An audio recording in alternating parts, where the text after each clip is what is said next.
हमारे देश के प्रधानमंत्री जी को इजराइल दिखाई दिया, उनको मणिपुर दिखाई नहीं देता।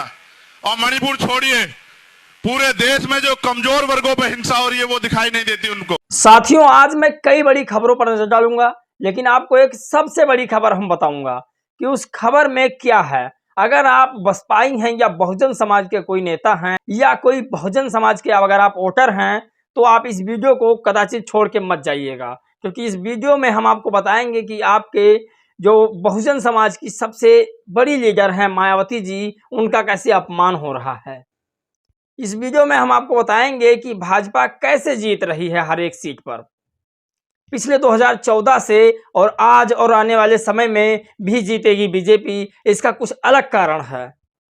दोस्तों, कांग्रेस ने किस तरह से बीजेपी पर सीधा निशाना साधा है और मायावती जी के जो सांसद दानिश अली जी हैं वो फिलिस्तीनियों की कैसे मदद कर रहे हैं। दोस्तों, फिलिस्तीनियों की मदद चंद्रशेखर आजाद रावण भी कर रहे हैं। इन सारी खबरों पर हम नजर डालेंगे। वीडियो में आप लोग एंड तक बने रहना है और अपनी राय आप लोग जरूर मुझे दीजिएगा। चलिए वीडियो शुरू करते हैं। साथियों, मैं हूं पराग और आप देख रहे हैं देसी पीएसबी ब्लॉग। साथियों, हम आपको बता दें कि बीजेपी को 2014 से और पिछले जो कई सालों का जो बीजेपी का मेहनत है वो किस आधार पर मेहनत कर रही है बीजेपी और क्यों जीत रही है 2014 से बैक टू बैक लगातार, और आने वाले समय में भी बीजेपी अगर इसी मुद्दे पर काम करती रही तो उसको कोई रोक नहीं पाएगा जीतने से। इसका कुछ कारण है, हम आपको समझाएंगे स्पष्ट। वीडियो लंबी ना करें, इसीलिए हम आपको बता दें पहले कि बीजेपी का क्या कारण है कि बीजेपी जीत रही है पूरे भारत में, और जहां भी जीती है पूर्ण बहुमत के साथ में जीतती है। इसका मास्टर स्ट्रोक हम आपको बताएंगे। इसमें अमित शाह का जादू है कि मास्टर स्ट्रोक है कि क्या है, क्या साइंस लगाती है बीजेपी अपने चुनाव प्रचार में। चलिए हम आपको समझाते हैं। दोस्तों, ज़्यादा समझने के लिए सबसे पहले हमें दिलीप मंडल, जो मंडल कमीशन लागू हुआ था, उसको हमें जानना पड़ेगा। दोस्तों, मंडल कमीशन की अगर हम बात करें तो मंडल कमीशन कहता है बीजेपी जाति जनगणना करा सकती है। वैसे भी 2014 से पहले बीजेपी जाति जनगणना की कट्टर समर्थक थी। 2010 में संसद में जाति जनगणना के समर्थन में सबसे ज़्यादा जोरदार भाषण बीजेपी के नेताओं ने दिया था। 2018 में तो उस समय के गृह मंत्री राजनाथ सिंह ने प्रेस कॉन्फ्रेंस करते हुए जाति जनगणना की घोषणा भी कर दी थी। बीजेपी में दुविधा है जो कभी दूर हो सकती है। ओबीसी में बीजेपी का सबसे अच्छा खास समर्थन है। ये दिलीप मंडल ने बहुत बढ़िया बात बताई है और सही बात, सच्चे में सच मायने में अगर देखा जाए तो यही सबसे बड़ी खबर है कि बीजेपी का जीतने का राज ओबीसी है। अब ओबीसी क्यों वोट देता है बीजेपी को, इसके पीछे का हम आपको पूरा कहानी बता देंगे। दिलीप मंडल ने साथ में दो पंक्ति और भी लिखी है कि अंत में सिर्फ दो पार्टियां जाति जनगणना का विरोध करेंगी, आम आदमी पार्टी और तृणमूल कांग्रेस। ये दोनों सबसे घनघोर ओबीसी विरोधी पार्टी हैं। यहाँ ओबीसी के लिए कोई जगह नहीं है। ये लिखा है दिलीप मंडल ने। हम आपको 7 सबसे बड़ी खबरों पर नजर डालेंगे। लास्ट में चंद्रशेखर रावण ने क्या क्या कहा वो पूरा मामला हम आपको समझाएंगे। बीजेपी ओबीसी की राजनीति करके 2014 में सत्ता में आई थी, ओबीसी पीएम देने का वादा करके। ओबीसी चाहता तो बीजेपी उनको जाति जनगणना भी दे सकती थी। ये दिलीप मंडल ने ट्वीट करके लिखा है। साथियों, हम आपको सबसे बड़ी खबर की ओर लेकर चलते हैं। जो सबसे बड़ी खबर है साथियों, बीजेपी का मास्टर प्लान क्या है, ये हम आपको यहाँ स्क्रीन पर दिखा रहे हैं। जो बीजेपी ने मास्टर प्लान अपना जारी किया है। आज जातीय जनगणना को लेकर राजनीति कर रही कांग्रेस ओबीसी आरक्षण के मुद्दे को अनदेखा करती है। चलिए इसके पीछे का हम आपको कहानी समझाते हैं।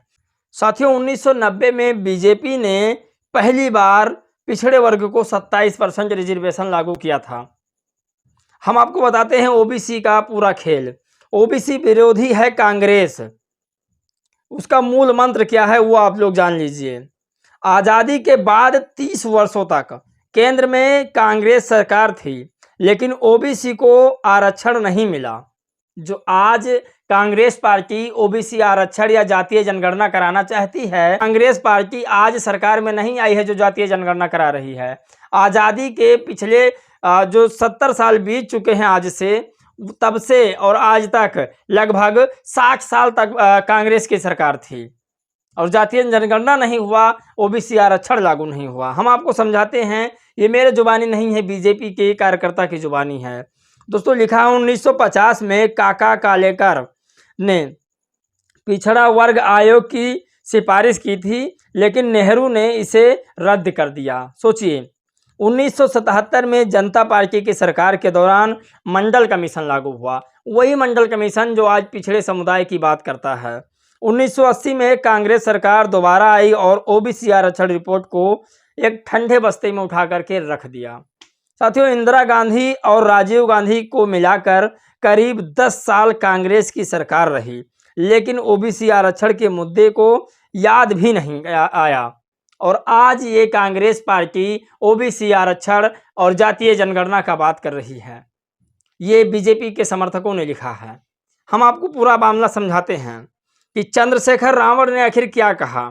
साथियों, चंद्रशेखर आजाद रावण ने लिखा कि हमारे देश के प्रधानमंत्री नरेंद्र मोदी जी को इजराइल दिखाई दे रहा है, लेकिन मणिपुर धो धो करके जल रहा है, वो उनको नहीं दिखाई दे रहा है। उन्होंने साथ में ये भी लिखा कि जो दिल्ली में बैठे सरकारी कर्मचारी हैं वो कह रहे हैं कि पेंशन दो, बेरोजगारी महंगाई नहीं दिख रही है उनको। चंद्रशेखर रावण ने लिखा कि हिंसा का समर्थन मैं भी नहीं करता हूं, पर जो कमजोर है, जो दबा कुचला है, मैं उसके साथ हमेशा खड़ा रहूंगा। साथियों, एक और बड़ी खबर हम आपको बताते हैं, जो मायावती जी का अपमान हो रहा है दिन ब दिन। या अगर आप बसपाई हैं तो इस वीडियो को बिल्कुल छोड़ के मत जाइएगा और आप बता के जाइएगा कि मैं बसपाई हूं, और अपना एक वोट यानी कि सब्सक्राइब का बटन यहां दबा के जरूर जाइएगा, जिससे मेरा मनोबल बढ़े और मैं आगे आपके लिए वीडियो लाता रहूं। दोस्तों, हम आपको बताते हैं कि बसपाइयों के समर्थन ने पहले क्या लिखा, उसके बाद में हम बहन जी का ट्वीट भी वाला पढ़ के सुनाएंगे, और किसने किया बहन जी का अपमान। आपको पता होना चाहिए कि बहन जी का अपमान करने वाला आखिर व्यक्ति कौन है। बसपाई सपोर्टर जो लिखते हैं, बसपाई साथियों, जिस तरह न्यूज चैनल में भ्रामक चुनावी सर्वे चलाया जा रहा है उस पर ध्यान मत दीजिएगा। और उन्होंने सच्ची बात लिखी है कि जिस तरह से जो मीडिया चैनल है वो तरह तरह के जो न्यूज़ दिखा रहे हैं उस पर आप लोग भ्रमित मत होइएगा। इस बार बहन जी की सरकार बनना तय है। साथियों, उनके समर्थन ने लिखा कि कुछ प्रदेशों में बहन जी के अच्छे रिजल्ट आने की भी संभावना है, इसलिए आप लोग अपने वोटों को सही जगह पर इस्तेमाल करें, भ्रमित ना हों। ये कहा बसपाई के सपोर्टर ने।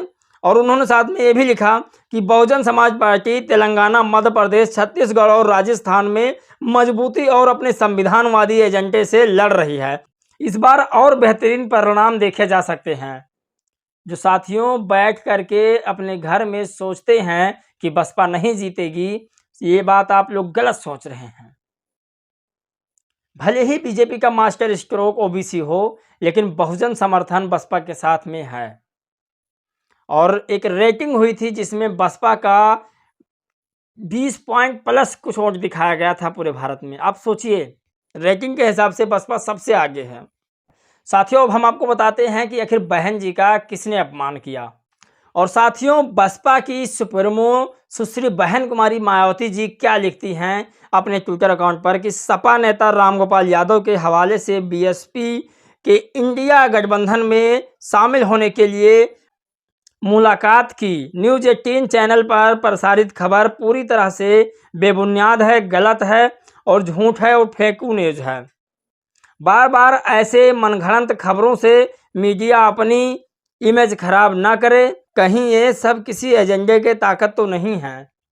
बहन जी दूसरी खबर जो लिखती हैं कि मीडिया द्वारा ऐसे अनर्गल खबरों का सपा व उनके नेता द्वारा खंडन नहीं करना क्या यह साबित नहीं करता है कि उस पार्टी की हालात यहाँ उत्तर प्रदेश में काफ़ी बदहाल है और वे भी उस घृणा राजनीति का हिस्सा हैं जो बीएसपी के खिलाफ लगातार सक्रिय हैं। ऐसे फेक खबरों से पार्टी के लोग सावधान रहें। अब आपको हम बताते हैं साथियों कि ऐसे फेक न्यूज़ से आप लोग बिल्कुल सतर्क और सावधान रहें, क्योंकि किसी भी पार्टी के खिलाफ अगर कोई न्यूज़ चैनल कुछ दिखाता है तो पहले उसके बारे में आप लोग रिसर्च ज़रूर कीजिए और सावधान से देखिए उस चीज़ को। साथियों, अगर आप लोगों को ऐसा लगता हो कि मैं कुछ गलत बोल चुका हूं तो उसके लिए आप सभी से पहले माफ़ी चाहता हूं। आगे मेरा मनोबल बढ़ा रहे इसके लिए आप लोग सब्सक्राइब कीजिए।